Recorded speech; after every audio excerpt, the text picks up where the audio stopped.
Modern music. Is there meaning behind it, or is it just something to bob your head to? Although people have different opinions on it, music can be a difficult topic to tackle. We took to the halls of Mohawk College to find out the opinions on modern music. I think they are making the youth stupider, for lack of a better word. It does have an effect, and it's going to be a negative effect. I'm sure they do to an extent, but I don't think, rap's going to make people kill each other or anything like that. Modern music, say a la Britney Spears, to me it's not very profound. I mean, it has its place, but definitely there's no progression involved. The writers are terrible nowadays, and exactly, are they really trying to put out a good message? Because stuff in the 80s and 90s had a little bit of sense to it, but not now. Top 40 music, it's just evolution of pop music. I'm sure things are getting more like sexually provocative and things like that, but I guess it's not really something you can control. It's had an effect that way, I'm sure, but then again, I don't think it's going to make 10-year-olds start sleeping with other 10-year-olds or anything like that. With a few positive and negative outlooks, there's much more that could be shed on the subject. We caught up with Andrew Bell, the music director of the college radio station Indie 101.5 FM.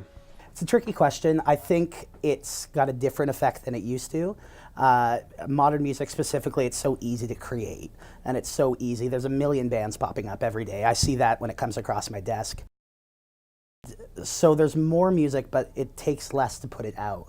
And more people are just listening to top 40. So there's people listening to the Nicki Minaj's and the Drake, which is really just empty, sort of vapid music for the sake of the beat, or for some sort of sensationalism because you've seen that person everywhere. Well, now you've got these people that don't really exist. They're fake people, that's not their personality. They don't look like that. They definitely don't sound like that once auto-tune's put in. But whether or not it has more of an effect on teenage girls, I think there are a lot of celebrities who are trying to counteract that. Lady Gaga does a lot of work to try to make sure that her fans always know that they're valued no matter who they are and that they can be themselves. She has her Born Brave bus that she brings out on the road that promotes mental health and just self-esteem in general. So I think young women are as affected by celebrity status as they allow themselves to be. I think it's more what their peer group is that really makes them decide who they're going to be. But I think is a lot of modern music that's worth listening to that does have an effect. Punk music's making a big resurgence. A lot of hardcore music really has a lot of positive vibes in it, even a lot of underground hip-hop.